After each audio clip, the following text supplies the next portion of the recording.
জাতীয় থেকে আন্তর্জাতিক, প্রান্তিক জনপদ থেকে নগর চারপাশে ঠিক কী ঘটছে এই মুহূর্তেই তা নিয়ে আয়োজন এখন চারদিক। আপনাদের সঙ্গে আছি আমি অন্নয় কর্মকার। ঐক্য ও সংস্কারবিহীন নির্বাচন দেশকে এগিয়ে নিতে পারবে না বলে মন্তব্য করেছেন প্রধান উপদেষ্টা অধ্যাপক মোহাম্মদ ইউনূস। কৃষিবিদ ইনস্টিটিউশনে ফোরাম ফর বাংলাদেশ স্টাডিজ আয়োজিত জাতীয় ঐক্যের লক্ষ্যে দুদিনব্যাপী জাতীয় সংলাপের উদ্বোধনী অনুষ্ঠানে তিনি আরও বলেন, সংস্কার ও নির্বাচনের প্রস্তুতি একই সাথে চলতে থাকবে। সংস্কার বিষয়ে আমাদের মধ্যে ঐকমত্য প্রয়োজন, এর কোনো বিকল্প নাই। এই তিন লক্ষ্যের কোনোটিকে ছাড়া কোনোটি সফল হতে পারবে না। ঐক্যবিহীন সংস্কার কিংবা সংস্কারবিহীন নির্বাচন বাংলাদেশকে এগিয়ে নিতে পারবে না।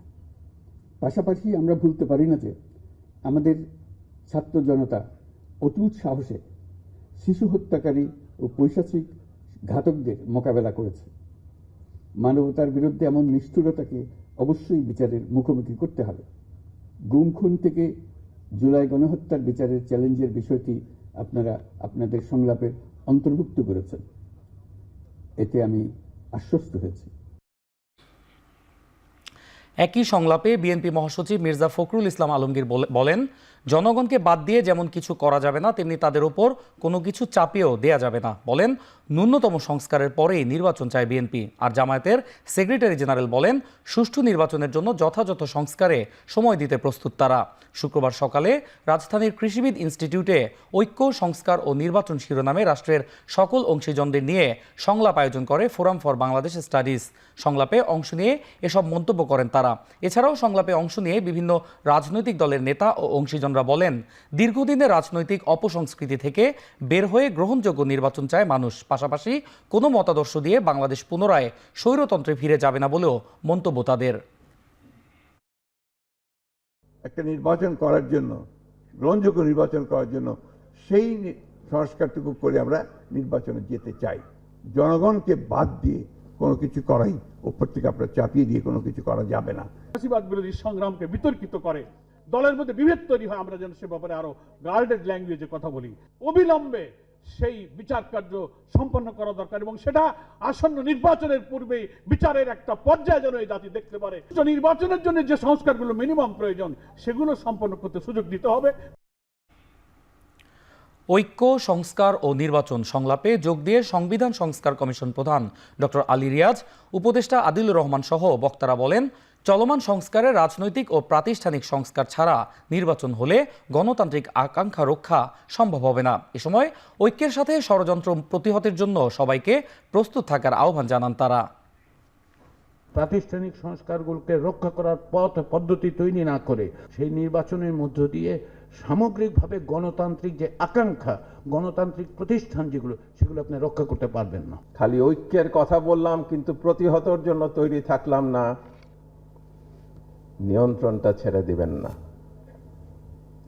যখন নিয়ন্ত্রণ ছেড়ে দিবেন আপনাদের হাতের বাইরে চলে যাবে। জামায়াত ইসলামীর আমির ডক্টর শফিকুর রহমান বলেছেন, ক্ষমতা নয়, সুশাসনের জন্য জনগণের ভালোবাসা ও সমর্থন প্রয়োজন। সকালে যশোর জেলা জামায়াত ইসলামী আয়োজিত কর্মী সমাবেশে প্রধান অতিথির বক্তব্যে জামায়াত ইসলামীর আমির আরও বলেন, দেশে আর চেতনার বড়ি বিক্রি হবে না। যাওয়া আমাদের উদ্দেশ্য নয়, দেশে একটা সুশাসন কায়েম করা আমাদের মূলত। আজকে আমাদের যুবক যুবতীরা মাস্টার্স গ্রাজুয়েশনের সার্টিফিকেট নিয়ে তারা এখন দুয়ারে দুয়ারে ঘুরে তাদের কাঙ্ক্ষিত একটা চাকরি তারা পায় না। দুটি কারণে পায় না। একটা কারণ হলো একটা গোষ্ঠীর কাছে সমস্ত মানুষের কিসমত হাইজ্যাক হয়ে গিয়েছিল। এই গোষ্ঠী বাংলাদেশকে তাদের জমিদারি মনে করত। তাদের আনুগত্য যারা করবে না তাদের জন্য এই দেশে বাঁচার কোনো অধিকার ছিল না। এদিকে জামায়াত ইসলামীর নায়েবে আমির অধ্যাপক মুজিবুর রহমান বলেছেন, সংস্কার করেই নির্বাচন দিতে হবে, কালক্ষেপণ করা ঠিক হবে না। সকালে রাজধানী রমনায় কর্মী সম্মেলনে তিনি আরও বলেন, প্রশাসন সহ বিভিন্ন স্তরে এখনও পতিত আওয়ামী লীগ সরকারের সুবিধাভোগীরা রয়ে গেছে। মুজিবুর রহমান বলেন, দেশের মানুষের জীবনকে দুর্বিষহ করার কারণে আওয়ামী লীগ স্বাধীন বাংলাদেশের সবচেয়ে কলঙ্কিত দল হিসেবে পরিচিত হয়েছে। পতিত হওয়ার পরও দেশের স্থিতিশীলতা নষ্ট করতে দলটি ষড়যন্ত্র করছে বলে দাবি করেন তিনি। বলেন, সকল ধর্ম, বর্ণ, দল মতের ঐক্যবদ্ধ অবস্থানের মাধ্যমে আওয়ামী অপচেষ্টা মোকাবিলা করতে হবে। সংস্কার করার পরে যদি নির্বাচনটা হয় তাহলে আশা করা যায় নিরপেক্ষ হবে। আগেকার জঞ্জাল রেখে নির্বাচন হলে ওই নির্বাচন কি নিরপেক্ষ হওয়ার আশা করা যায়? এই জন্য আমরা বলছি যে সংস্কার করে নির্বাচন করুন। তবে সংস্কারের নামে অযথা সময় ক্ষেপণ করা কোনো সরকারের বৈশিষ্ট্য হতে পারে না। নির্বাচনকে সংস্কারের প্রতিপক্ষ বানানো হচ্ছে বলে মন্তব্য করেছেন বিএনপির সিনিয়র যুগ্ম মহাসচিব অ্যাডভোকেট রুহুল কবির রিজভী। রাজধানীতে এক অনুষ্ঠানে তিনি এ কথা বলেন। রুহুল কবির রিজভী বলেন, নির্বাচন গণতন্ত্রের একটি অংশ, যা একই সাথে চালাতে হবে। তিনি বলেন, যারা সরকারি ভোটকে ভয় পায় এবং ঘোলা পানিতে মাছ শিকার করতে চায় তারাই আনুপাতিক ভোটের কথা বলছে। সচিবালয় অগ্নিকাণ্ডের ঘটনা সন্দেহজনক বলেও জানান বিএনপির সিনিয়র যুগ্ম মহাসচিব।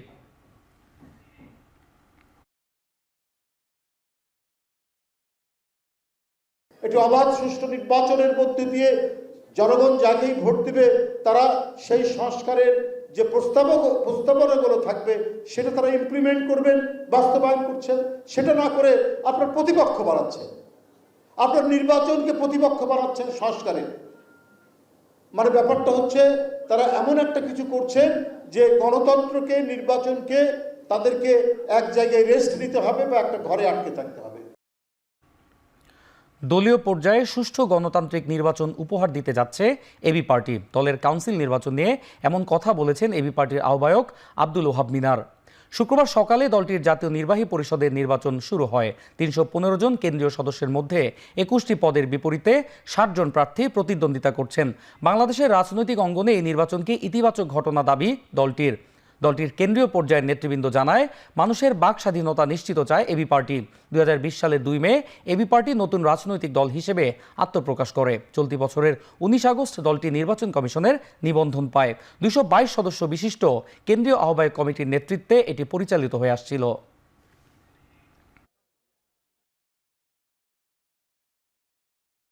বিগত 53 বছরে যারা আসলে রাষ্ট্র পরিচালনা করেছে, দলের মধ্যেই কোনো গণতন্ত্র নাই, তাহলে রাষ্ট্রে কীভাবে গণতন্ত্র দেবে, কীভাবে ভোট দেবে? কেউ জিতবে, কেউ হারবে, তো খুবই স্বাভাবিক। 60 জন এখানে প্রতিদ্বন্দ্বিতা করছে, জিতবে তো মাত্র 21 জন। যদিও আমরা বলছি এটা হার জিতের ব্যাপার না, এটা হচ্ছে দলের দায়িত্বের ব্যাপার। দায়িত্ব কেউ পেলে সে দায়িত্ব পালন করবে।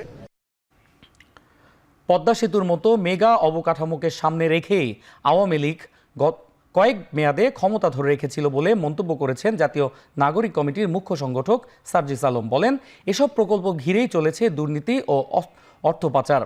শুক্রবার দুপুরে পঞ্চগড় সরকারি অডিটোরিয়ামে জাতীয় নাগরিক কমিটির মতবিনিময় সভায় তিনি আরও বলেন, শেখ হাসিনা দেশে তদবিরের সংস্কৃতি তৈরি করেছে। এ সময় দেশে নেতা তৈরি না করে দাস ও দালাল তৈরি করা হয়েছে বলেও মন্তব্য করেন তিনি। আগামী 2 মাসের মধ্যে দেশে একাধিক রাজনৈতিক দল আসবে বলেও দাবি করেন সার্জিস। শেখ হাসিনা বিগত 16 বছরে বাংলাদেশের উন্নতি দেখিয়েছে কিছু অবকাঠামো দিয়ে, মেট্রো রেল, পদ্মা সেতু, এক্সপ্রেসওয়ে, কর্ণফুলী টানেল, এগুলো দিয়ে। কিন্তু একটা দেশের উন্নতি কখনো কয়েকটা অবকাঠামো দিয়ে হতে পারে না। কিন্তু বিগত 3 থেকে 4টি টার্মে যে জিনিসটি হয়েছে, এই অবকাঠামোগুলোকে চোখের সামনে দেওয়া হয়েছে, মানুষ এগুলো দেখে এবং এগুলোকে সামনে দিয়ে ভিতরে ভিতরে যত রকম অপকর্ম করা যায়, দুর্নীতি করা যায়, লুটপাট করা যায়, অর্থ পাচার করা যায়, সেগুলো করা হয়েছে। মাদারীপুরের কালকিনিতে আধিপত্য বিস্তার কেন্দ্র করে দুপক্ষের মধ্যে সংঘর্ষে ইউপি সদস্য সহ 3 জন নিহত হয়েছেন। এ ঘটনায় আহত হয়েছে আরও অন্তত 20 জন। পুলিশ জানায়, বাঁশগাড়ি ইউনিয়ন পরিষদের চেয়ারম্যান মোস্তাফিজুর রহমানের সঙ্গে একই ইউনিয়নের 8 নম্বর ওয়ার্ডের ইউপি সদস্য আক্তার শিকদারের মধ্যে দীর্ঘদিন ধরে মতবিরোধ চলছিল। এ নিয়ে বেশ কয়েকবার সংঘর্ষ হয়। তবে 5 আগস্টের পর থেকে পলাতক ছিলেন আক্তার শিকদার। বৃহস্পতিবার রাতে আক্তার শিকদার বাড়িতে ফিরলে ক্ষিপ্ত হয়ে ওঠেন চেয়ারম্যানের অনুসারীরা। পরে ইউপি সদস্যের বাড়িতে হামলা চালালে দুপক্ষের মধ্যে সংঘর্ষ বাধে। এক পর্যায়ে খাসেরহাটের কালাইচর এলাকায় কুপিয়ে হত্যা করা হয় ইউপি সদস্য আক্তার শিকদার ও তার ছেলে মারুফ শিকদার ও অনুসারী সিরাজ চৌকিদার নামে একজনকে। এ ঘটনার পর থেকে কালকিনিতে থমথমে পরিস্থিতি বিরাজ করছে। মোতায়েন রয়েছে আইনশৃঙ্খলা বাহিনীর অতিরিক্ত সদস্য। এলাকায় সেনাবাহিনী আছে, র্যাব আছে, আমরা পুলিশ সদস্যরা আছি। এই ঘটনার সাথে যারা সংশ্লিষ্ট আছে, এই ঘটনার যারা দোষী তাদের গ্রেপ্তারের জন্য আমরা অভিযান পরিচালনা করছি। ঢাকা মাওয়া এক্সপ্রেসওয়েতে সড়ক দুর্ঘটনায় একই পরিবারের 4 জন সহ 5 জন নিহত হয়েছেন। নিহতদের মধ্যে 2 জন শিশু এবং 3 জন নারী রয়েছেন। দুর্ঘটনায় অন্তত 10 জন আহত হয়েছেন। শুক্রবার সকালে ধলেশ্বরী টোল প্লাজা এলাকায় এ ঘটনা ঘটে। ঘটনাস্থলে থাকা সিসিটিভি ফুটেজে দেখা যায় মোটরসাইকেল, মাইক্রোবাস এবং প্রাইভেট কারকে পেছন থেকে বাস সজোরে ধাক্কা দেয়। এতে সামনে থাকা গাড়িগুলো দুমড়ে মুচড়ে যায়। খবর পেয়ে সেনাবাহিনী ও ফায়ার সার্ভিসের সদস্যরা ঘটনাস্থলে থেকে তাদের উদ্ধার করে রাজধানীর মিটফোর্ড হাসপাতালে পাঠান। তাদের মধ্যে 5 জন হাসপাতালে পৌঁছানোর আগেই মারা যায়। নিহত 4 জন এক আত্মীয়ের কুলখানিতে অংশ নিতে জুরাইন থেকে গোপালগঞ্জ যাচ্ছিলেন। বাকিজন মাদারীপুরের বাসিন্দা। নিহতদের মিটফোর্ড হাসপাতালে রাখা হয়েছে। বাকিরা রাজধানীর বিভিন্ন হাসপাতালে আছেন। আব্দুল্লাহপুর টোল প্লাজা আর কি, ওই যে কুচিয়াপাড়া এলাকায় তারা হাইয়েস্ট মাইক্রোতে যাচ্ছে, পিছন থেকে ব্যাপারী বাস এসে তাদের সজোরে ধাক্কা লাগছে। স্পটে 5 জন জায়গায় ডেট। তারপরে আইনশৃঙ্খলা পরিস্থিতির জন্য তারা নিয়ে আসছে। আমরা মিটফোর্ড এলাকায় আইনশৃঙ্খলা ডিউটি নিয়োজিত ছিলাম। আসার পরে আমরা 5 জন এমার্জেন্সিতে ভর্তি করাইছি। তার ভিতরে আবার 2 জন ঢাকা মেডিকেলে রেফার করছে, আর 5 জন মারা গেছে। পাবনার সাথিয়ায় ট্রাক চাপায় করিমনের 3 যাত্রী নিহত হয়েছেন। এ ঘটনায় আহত হয়েছেন আরও 5 জন। ভোরে পাবনা সাথিয়া সড়কের রাঙ্গামাটিয়ায় এই দুর্ঘটনা ঘটে। পুলিশ জানায় কৃষি শ্রমিকরা পেঁয়াজ লাগানোর জন্য করিমনে করে যাচ্ছিলেন। পথিমধ্যে সাথিয়াগামী মালবাহী ট্রাক চাপা দিলে ঘটনাস্থলে মারা যায় 3 জন। এ সময় স্থানীয়রা গুরুতর আহত 5 জনকে উদ্ধার করে হাসপাতালে নিয়ে যান।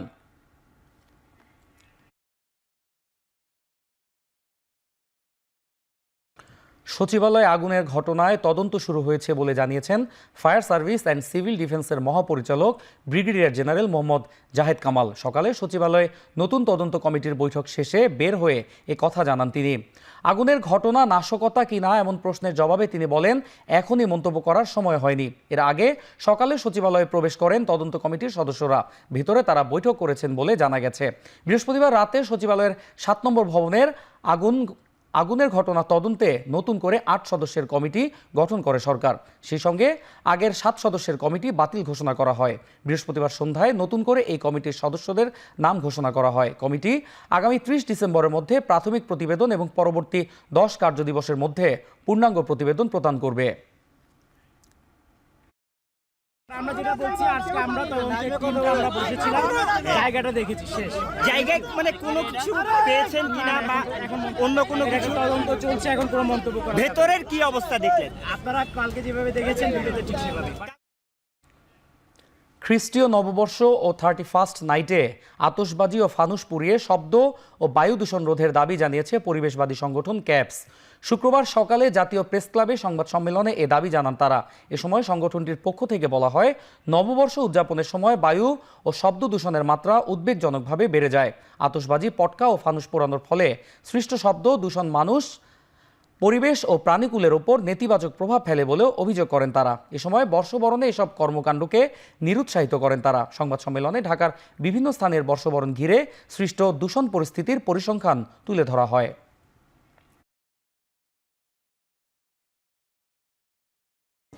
সেলিব্রেশনের সময় ফানুস পড়ে বা আতশবাজির কারণে নানা দিকে দুর্ঘটনাগুলো ঘটছে। আমরা আসলে সেলিব্রেশন অবশ্যই চাই, কিন্তু সেটি দেশীয় সংস্কৃতিতে এবং অন্যের কোনো ক্ষতি না করে, মানে অন্যের বিশেষ করে শিশু, গর্ভবতী মহিলা, অসুস্থ মানুষ, প্রাণীদের কথা তো অবশ্যই আমাদের বিবেচনা নিতে হবে। ব্যবসা বাণিজ্য, জলবায়ু ও রোহিঙ্গা সমস্যা, এসডিজি লক্ষ্যমাত্রা বাস্তবায়ন সহ সবকিছুতে চীনকে সাথে নিয়ে কাজ করার কথা জানিয়েছেন পররাষ্ট্র উপদেষ্টা মোহাম্মদ তৌহিদ হোসেন। এতে দুদেশের স্বার্থ নিশ্চিত হবে বলেও জানিয়েছেন তিনি। সকালে রাজধানীর নর্থ সাউথ বিশ্ববিদ্যালয়ে এক সেমিনারে অংশ নিয়ে তিনি আরও বলেন, এবছর বাংলাদেশের সাথে চীনের দ্বিপাক্ষিক সম্পর্কে নতুন মাত্রা যোগ করেছে। অনুষ্ঠানে ঢাকায় নিযুক্ত চীনের রাষ্ট্রদূত বলেন, বাংলাদেশ ও চীনের দীর্ঘদিনের বিশ্বস্ত সম্পর্ক রয়েছে। আগামীতেও অর্থনীতি ও তথ্য প্রযুক্তি সহ বাংলাদেশের সকল উন্নয়ন অগ্রযাত্রায় চীন একসাথে কাজ করে যাবে বলেও আশ্বস্ত করেন তিনি। Between our two countries to the level of strategic partnership of cooperation. This year, our bilateral relation has been elevated to comprehensive strategic cooperative partnership. This new partnership between Bangladesh and China has been built on the very foundations of trust, mutual respect, and a shared vision of a brighter future. রাজধানীর বাজারে সবজির দরে স্বস্তি ফিরলেও চড়া আমিষের বাজার। সপ্তাহেরও কম ব্যবধানে আবারও বেড়েছে মুরগির দাম। সকালে রাজধানীর বাজার ঘুরে দেখা যায় কেজিতে 20 থেকে 30 টাকা বেড়ে সোনালী মুরগি বিক্রি হচ্ছে 320 থেকে 350 টাকা দরে, আর ব্রয়লার মুরগির দাম কেজিতে 10 থেকে 20 টাকা বেড়ে বিক্রি হচ্ছে 190 থেকে 200 টাকায়। চাহিদা অনুযায়ী সরবরাহ না থাকায় মুরগির দাম বেড়েছে বলে দাবি করেন বিক্রেতারা। তবে প্রায় সব শীতকালীন সবজির দাম আগের থেকে কমেছে। মাছের দাম আগের তুলনায় কিছুটা কমলেও ক্রেতা সমাগম কম বলে দাবি মাছ বিক্রেতাদের। ডিম লালটা বেচতে আছে আমরা 135, সাদাটা 130। আগের তুলনায় বাবা অনেক কমে গেছে। 4-5 টাকার দাম অনেক কম ছিল। এখন আপনার যে বিয়া শাদী হতেছে আর অনুষ্ঠান হতেছে, তো এই জন্য পিকনিক হতেছে, এই জন্য দাম বাড়ে গেছে। 300-র নিচে নামে না, উপরেই থাকে। এখানে 340 করে নাকি বিক্রি করে, আমরা 330 করে দিচ্ছি। খুবই কম ক্রেতা নাই বললেই চলে। মুরগির আমদানি কম, ঠান্ডা তো ছোটখাটো খামার বন্ধ হয়ে যেতেছে, এই কারণে মুরগির দামটা একটু বেশি। ডিসেম্বরের শুরু থেকেই মৌলভীবাজারে বেড়েছে পর্যটকের ভিড়। চাঙ্গা হয়ে উঠেছে শ্রীমঙ্গলের আশপাশের ব্যবসা প্রতিষ্ঠান। বিস্তারিত জানাতে শ্রীমঙ্গলের বধ্যভূমি থেকে যুক্ত হচ্ছেন এম.এ. হামিদ। হামিদ, পর্যটকের ভিড় এই মুহূর্তে কেমন দেখছেন আর ব্যবসা বাণিজ্য কেমন দেখছেন জানাবেন আমাদেরকে।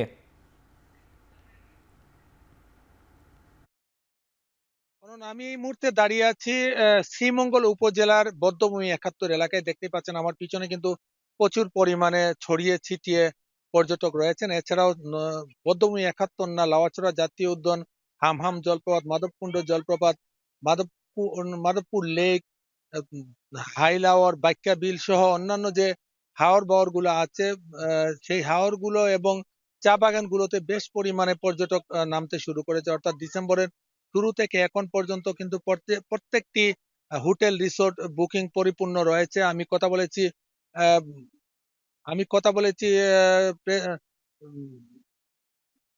তাদের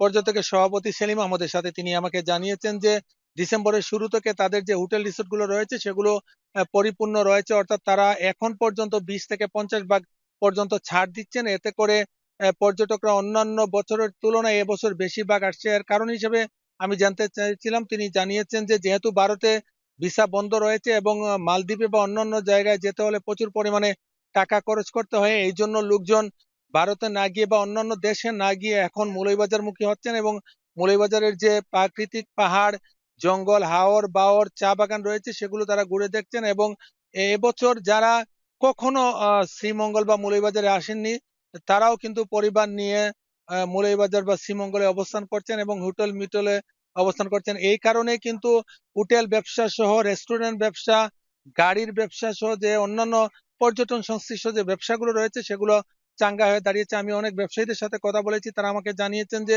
যেখানে আগে তারা প্রতিদিন 2000 টাকা বিক্রি করতেন এবং এখন সেখানে 10 থেকে 15,000 বা কোথাও 20 থেকে 50,000 পর্যন্ত তারা বিক্রি করতে পারছেন। আমি এ বিষয়ে কথা বলেছিলাম শ্রীমঙ্গল উপজেলা নির্বাহী কর্মকর্তার সাথে। তিনি আমাকে জানিয়েছেন যে জানুয়ারির 3 থেকে 5 তারিখ পর্যন্ত একটা ফেয়ার ফেস্টিভ্যাল হবে, যেটা ট্যুরিজম বোর্ড করবে এবং এখানে যে ক্ষুদ্র নৃগোষ্ঠী রয়েছে প্রায় 30টি ক্ষুদ্র নৃগোষ্ঠী জাতি সত্তা রয়েছে, তাদেরকে নিয়ে একটি ফেস্ট হবে এবং এই ফেস্টের মাধ্যমে দেশ বিদেশের পর্যটকদের জানিয়ে দেওয়া হবে যে মৌলভীবাজারে শুধুমাত্র পর্যটন এরিয়া নয়, এখানে অনেকগুলো কালচারাল প্রোগ্রাম রয়েছে যেগুলো তারা দেখতে পারবেন। এবং আমি কথা বলেছিলাম পর্যটক নেতৃবৃন্দের সাথে, তারা আমাকে জানিয়েছেন যে তারা চেষ্টা করছেন, যেহেতু আগে পর্যটকরা এসে একদিন থেকে তারপরে চলে যেতে হতো, সেখানে তারা রাত্রি যাপন করে বা বাচ্চাদের জন্য কিভাবে খেলার জায়গা বা রাত্রি যাপনের জন্য কোনো অনুষ্ঠান করা যায় কিনা সেগুলো নিয়ে তারা সব পর্যটকরা ভাবছেন। এবং অনেক পর্যটক অভিযোগ করে বলেছেন যে হোটেল রিসোর্টের ভাড়া এবং যানবাহনের যে ভাড়াগুলো রয়েছে তা একটু বেশি পরিমাণে মনে হচ্ছে এবং কর্তৃপক্ষ বলছে যে তারা সেগুলো সমাধানের চেষ্টা করছেন। এই ছিল আমার কাছে মৌলভীবাজার থেকে পর্যটন নিয়ে সবশেষ। অনন্য। মৌলভীবাজার থেকে যুক্ত ছিলেন সহকর্মী এম.এ. আহাদ। ক্ষমতার পালা বদলের জন্য ছাত্র জনতার রক্তের বিনিময়ে গণঅভ্যুত্থান অর্জিত হয়নি বলে মন্তব্য করেছেন বাংলাদেশ খেলাফত মজলিসের মহাসচিব মামুনুল হক। বলেন, গুণগত পরিবর্তনে অন্তর্বর্তী সরকারকে কাজ করতে হবে। বাংলাদেশ খেলাফত যুব মজলিসের 15তম প্রতিষ্ঠাবার্ষিকীতে বাইতুল মোকাররম মসজিদে যুব সমাবেশে মামুনুল হক আরও বলেন, গণহত্যাকারী ফ্যাসিস্ট শেখ হাসিনার বিচার করার আগ পর্যন্ত আওয়ামী লীগকে পুনর্বাসন করার চেষ্টা করলে রুখে দেওয়া হবে। এ সময় বিভিন্ন জেলার শাখার নেতৃবৃন্দরা বলেন, গত 15 বছর ধরে ফ্যাসিবাদের বিরুদ্ধে আন্দোলন সংগ্রামের কারণে যারা গুম ও খুনের শিকার হয়েছেন তাদের সবার বিচার দ্রুত শেষ করতে হবে।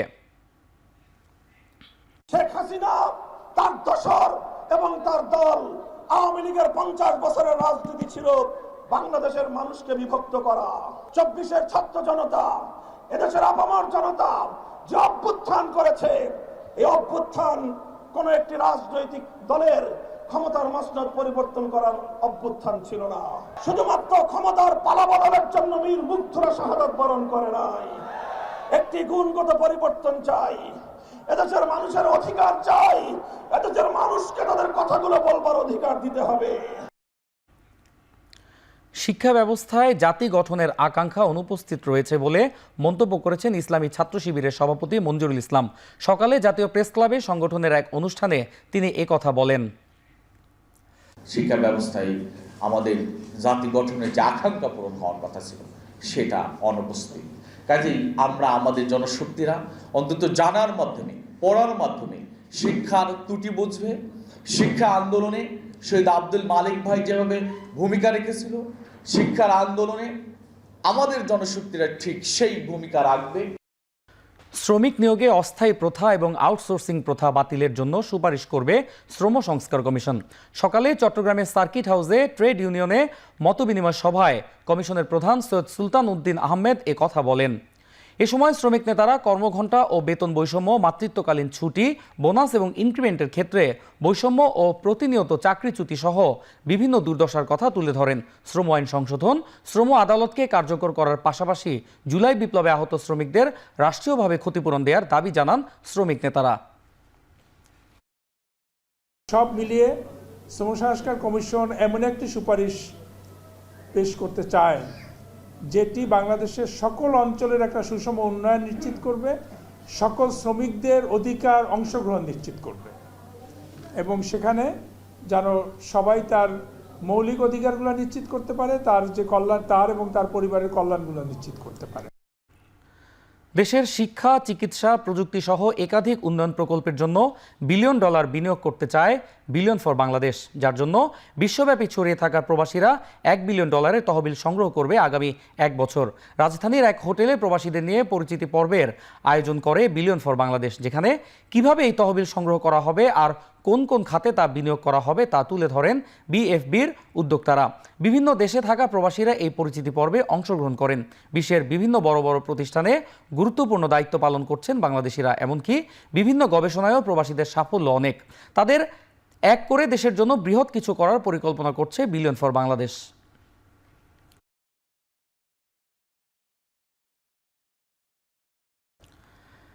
এক ছাদের নিচেই সব ধরনের সুযোগ সুবিধা নিয়ে রাজধানীর বিআইসিসি ভবনে শেষ হচ্ছে দেশের সবচেয়ে বড় রিহ্যাব ফেয়ারের 26তম আসর। মেলায় বরাবরের মতো ক্রেতা টানতে প্লট, ফ্ল্যাট বুকিং নিয়ে আকর্ষণীয় অফার দিচ্ছে প্রতিষ্ঠানগুলো। তাই শেষ সময়ে জমজমাট হয়ে উঠছে আবাসন মেলা। মেলায় আবাসন প্রকল্প সম্পর্কে বিভিন্ন নতুন তথ্য জানতে পারছেন ক্রেতা দর্শনার্থীরা। এছাড়াও ছোট বড় বিভিন্ন মূল্য ছাড়ের ব্যবস্থা রেখেছে আবাসন কোম্পানিগুলো। বিক্রেতারা বলছেন, ক্রেতাদের মধ্যে ছোট থেকে মাঝারি ফ্ল্যাটের চাহিদাই বেশি।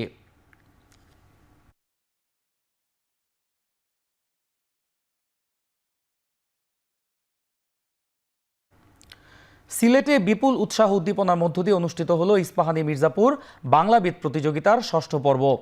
শুক্রবার সিলেটের সরকারি অগ্রগামী বালিকা উচ্চ বিদ্যালয়ে সকাল 10টা থেকে শুরু হয় বাংলা ভাষার উপর একমাত্র এই রিয়েলিটি শোর বাছাই পর্ব। এই বাছাই পর্বে অংশ নেয় বিভাগের 6ষ্ঠ থেকে 10ম শ্রেণীতে পড়ুয়া কয়েকশো শিক্ষার্থী। আয়োজকরা জানান, সিলেটের বাছাই পর্ব থেকে ঢাকায় মূল পর্বে যাওয়ার টিকিট পাবেন 5 জন বাংলাবিদ। নতুন প্রজন্মের কাছে শুদ্ধ বাংলা ও ব্যবহার ছড়িয়ে দিতে 6ষ্ঠবারের মতো এই প্রতিযোগিতার আয়োজন করছে ইস্পাহানী টি লিমিটেড। সিলেটের যে যারা বাংলাবিদ আজকে অংশগ্রহণ করবে তাদের ভিতর থেকে আমরা সেরা 5 জনকে আমরা নিয়ে ঢাকায় যাব। আমাদের এখন পর্যন্ত আমরা যে সাড়াটা পেয়েছি, যেটা বেশ ভালো সাড়া পেয়েছি। আমাদের কাছে এবার নিবন্ধন হয়েছে প্রায় 2 লক্ষের মতো নিবন্ধন আমাদের হয়েছে। আমাদের এই নিবন্ধনের মাধ্যমে আমরা এটা বলতে পারি যে ইস্পাহানী মির্জাপুর বাংলাবিদ এই ধরনের প্রোগ্রামের ক্ষেত্রে বাংলাদেশের সবচেয়ে বড় টিভি রিয়েলিটি শো হয়েছে। ভারতে সদ্য প্রয়াত সাবেক প্রধানমন্ত্রী মনমোহন সিংয়ের দিল্লির বাড়িতে গিয়ে বর্ষিয়ান এই নেতার প্রতি শেষ শ্রদ্ধা জানিয়েছেন বর্তমান প্রধানমন্ত্রী নরেন্দ্র মোদী। এ সময় তার সাথে ছিলেন কেন্দ্রীয় স্বরাষ্ট্রমন্ত্রী অমিত শাহ সহ বিজেপির অন্যান্য নেতাকর্মীরা। এ সময় মনমোহন সিংয়ের স্ত্রী গুরশারণ কর ও তার পরিবারের সদস্যদের সাথে কুশল বিনিময় করেছেন মোদী। ভারতের প্রয়াত সাবেক এই প্রধানমন্ত্রীর শেষকৃত্য হবে শনিবার নয়াদিল্লিতে।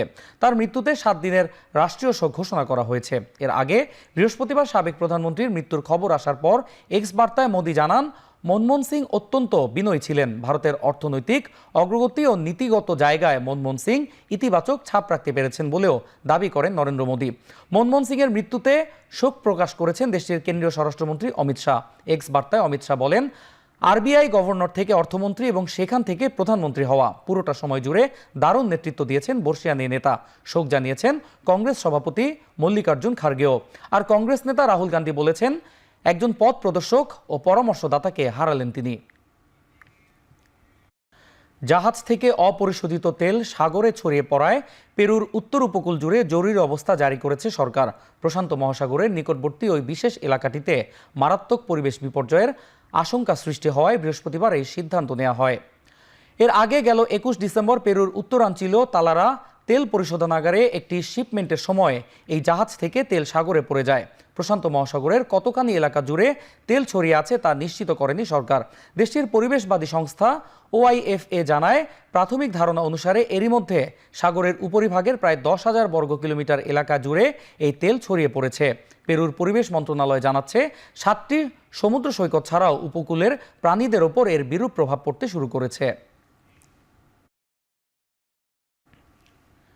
ইয়েমেনে হুথি বিদ্রোহীদের ঘাঁটির পর এবার রাজধানী সানার বিমানবন্দরে বিমান হামলা চালিয়েছে ইসরায়েল।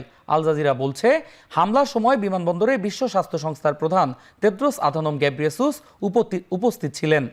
হামলার পর এক বিবৃতিতে বিশ্ব স্বাস্থ্য সংস্থার প্রধান জানান, হামলার ঠিক আগ মুহূর্তে বিমানে উঠতে যাচ্ছিলেন তিনি। হামলায় বিমানের একজন ক্রু আহত হলেও তার নিজের কোনো ক্ষতি হয়নি। এ হামলার প্রতিক্রিয়ায় চরম উদ্বেগ জানিয়েছে বিশ্ব স্বাস্থ্য সংস্থাও।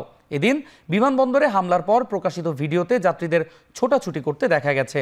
বিমানবন্দর ছাড়াও হুথি বিদ্রোহীদের ঘাঁটিতে হামলায় এখন পর্যন্ত 6 জনের মৃত্যুর খবর নিশ্চিত করেছে ইয়েমেনি গণমাধ্যমগুলো। হামলার দায় স্বীকার করে ইসরায়েলি প্রতিরক্ষা বিভাগ জানায়, বিমানবন্দর ছাড়াও ইয়েমেনের পশ্চিম উপকূলের হুদেইদা, সালিফ ও রাস কানাতির বন্দরের সেনা ঘাঁটিতে হামলা চালানো হয়েছে। হামলা হয়েছে জ্বালানি উৎপাদন কেন্দ্রেও।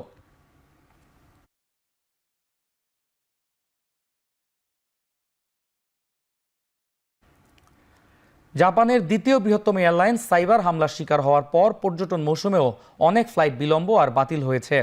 জাপান এয়ারলাইন্স কর্তৃপক্ষ জানিয়েছে, কয়েক ঘন্টার মধ্যেই পরিস্থিতি স্বাভাবিক করা হয়েছে। এ সময়ের মধ্যে 3টি ফ্লাইট বাতিলের পাশাপাশি 64টি অভ্যন্তরীণ ও আন্তর্জাতিক ফ্লাইট বিলম্ব হয়েছে। এতে ভোগান্তিতে পড়েন যাত্রীরা। জাপান এয়ারলাইন্সের ফ্লাইট বিলম্ব হয় জাপানের কানসাই, কিউশু, ওকিনাওয়া বিমানবন্দরে।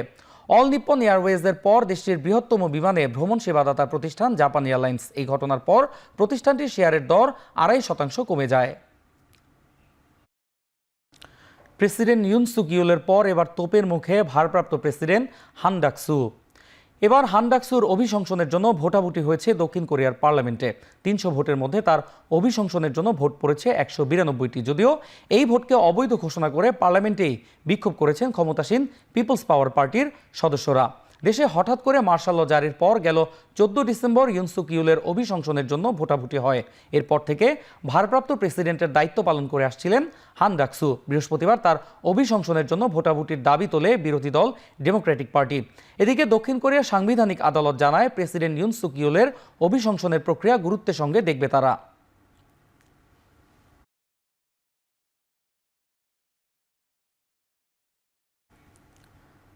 যুক্তরাষ্ট্রকে অবশ্যই ক্রমবর্ধমান ঋণ সমস্যার সমাধান করতে হবে, তা না হলে দেউলিয়া হতে পারে যুক্তরাষ্ট্র।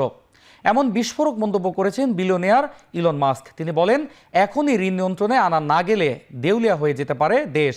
ডোনাল্ড ট্রাম্প যুক্তরাষ্ট্রের প্রেসিডেন্ট নির্বাচিত হয়ে ইলন মাস্ককে সরকারি দক্ষতা বিভাগের দায়িত্ব দিয়েছেন। দেশের সরকারি ব্যয় কমানোর কাজ করবেন তিনি। চলতি বছরের নভেম্বরে যুক্তরাষ্ট্রের মোট ঋণ $36 লাখ কোটি ছাড়িয়েছে, যে বিষয়টিকে ইলন মাস্ক ভয়ঙ্কর হিসেবে উল্লেখ করেছেন।